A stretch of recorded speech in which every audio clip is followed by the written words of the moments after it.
and welcome to the front of my bed with my wet hair this time. I wanted to give you a little bit of an update before starting to talk about what I wanted to talk about. Because it's in the theme, I promise. So, last week I applied for my visa and I had to wait for 1 whole week to be able to get my visa back, and there was not 100% chance I would get it, so I basically had anxiety attacks every, I don't know, like every 4 or 5 hours ish. For like 20 minutes my heart would start beating like crazy and I would start to panic and be like, what if I can't get the visa? What if they don't allow me to come? I have the plane tickets, how am I gonna do and everything? It was really stressful. Thankfully, yesterday I went to the consulate and I did not get rejected. I got my visa. I wanted to cry. I was so happy. And I told my boyfriend and he was ecstatic. Like, I've never heard him scream so high-pitched in our 3 years of relationship. So we were both really happy. But now I have 9 more days to be in Switzerland. And there are a lot of things I need to do. And so here is the topic I wanted to talk to you about. Long distance relationship is hard. I've said it before, I'll say it again. But people expect that once you actually get the plane tickets and the date is ready and everything, all the problems go away. But actually it's really not the case. It's probably worse. Like my visa problem, but also in this case I also have to take the coronavirus test. I'm not scared of taking the test, I'm more scared of unexpected positive or something in that area, or like the hospital not signing the paper the way they should sign it and everything, so I'm scared of that. But outside of the virus, there are also a lot of things that are very stressful. So let's talk about that.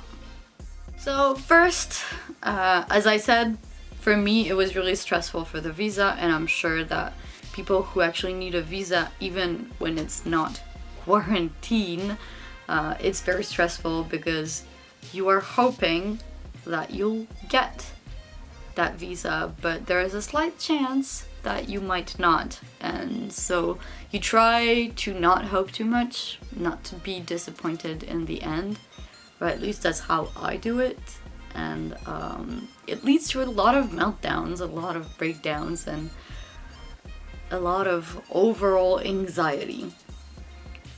So yeah, not a fun time. And then there's also a lot of questioning. When should I book the plane tickets? Do the time work with my partner's time? Can he actually pick me up at the airport? What if I have to cancel, I don't know, my phone bills and things like that? A lot of little things that you have to take care of before flying. I had to call the town hall to ask how it works with different insurances and things like that. It was really stressful for me because, as you know, I hate calling. But also, okay, I got stuck. I also had to cancel my phone subscription, which lucky enough I don't have to pay $200 to cancel it, which I'm so happy about. And yeah, just things like that that just accumulate, and it's a lot, without even talking about making the luggage, like preparing everything you need to leave. And if you're like me and you're leaving for good, how to say it? I have way too much stuff to put in my luggage and not enough space. And my luggage is probably gonna be too heavy, so I'll have to take stuff out and everything. So it's stressful. And as I was talking about plane tickets and booking them, one of the other problems is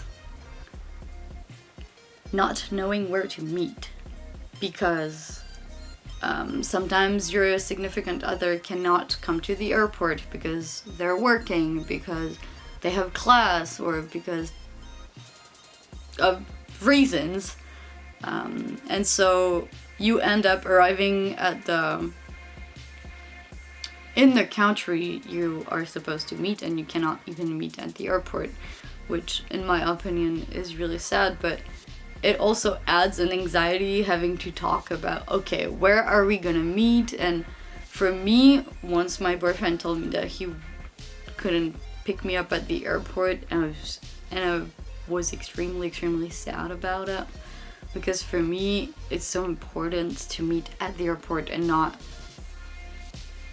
at his house, because it's a totally different experience. Maybe it's just me, I don't know. I've seen a lot of long distance relationship couple who meet directly at their house, but I don't know. I just want to see him from the very second I'm in the country I'm supposed to. So yeah, a lot of stress. You have to talk a lot about how it's gonna go. Like if he has work for me, he can't just take 2 weeks of 2 weeks of holidays to stay with me for quarantine, so he'll have to work. How are we gonna organize the quarantine thingy and everything? It's just a lot to think about and to plan ahead, which a lot of people don't actually realize when they're not actually in long distance relationship. Another thing that I think is particularly stressful, and it's always kind of in the back of my head, is that when you haven't met your significant other for a very long time, in this case it's a year for me, but it used to be 6 months, and 6 months is also quite long, you get scared that the person changed too much and that you have become incompatible. It's a stupid idea, because you basically have been talking a lot during the week and during the month and everything, so it shouldn't be an anxiety that exists. But a person can be different on the phone and in real life, and it's just scary to know that you have grown up but apart, and actually meet and having to realize that you are or not compatible to stay a long time together and everything. It's just, yeah. For me, it brings me a lot of anxiety, especially because I'm gonna live with him. So what if I can't stand being next to him anymore because XY reason? Or what if, I don't know, he's become an alcoholic and he never actually told me because he didn't have to, and things like that. It stresses me out. I know I think too much, but yeah, I'm sure a lot of other people also feel that way. Yeah, just not being able to tell if you're still compatible or not. And it's a real stress for a lot of us. Another thing is feeling like it's unreal. Let's say you have your visa, if you need one, you have your plane tickets, the time is flying by because you're doing tons of things. But actually, it feels so unreal because you've been hoping for it for so long and you had so many problems coming up to it that you don't allow yourself to be excited because you're scared that something will fuck up somewhere. I have that at the moment. I was really excited yesterday, but I also don't feel as excited as I would be if I didn't have all those things to plan. And I don't know, I've been disappointed so many times already. I can't allow myself to be disappointed again, and therefore I don't allow myself to be as happy as I could be. And I think a lot of people are like that as well. Just tell me about your feelings when you meet, before you meet your boy or your girl. Because I'm really interested to know if I'm the only one or if it's just me. I'm just weird. And I can't feel like I'm actually, like, I can't feel joy until I'm actually in his arms. Pretty much. But even with all this, meeting your love is one of the best feeling ever when you're actually in his or her arms, and you're actually able to just hug them and feel the touch and smell their scent and realize that you are actually together. It's one of the most amazing feeling you will ever have. So even though I'm talking about all those negative things before meeting the person, it all gets cancelled out as soon as you're with the person. And I think that's really, really important to remember, is that even though you have a lot of anxiety, even though you're just scared of not being incompatible, too much things to say, it's all worth it. Because you can finally meet your significant other and spend some great quality time together, which is something you've been hoping for I don't know how many months, I don't know how many years. So yes, meeting them is amazing. The process behind it is a little bit complicated, a little bit stressful, but it's the best feeling.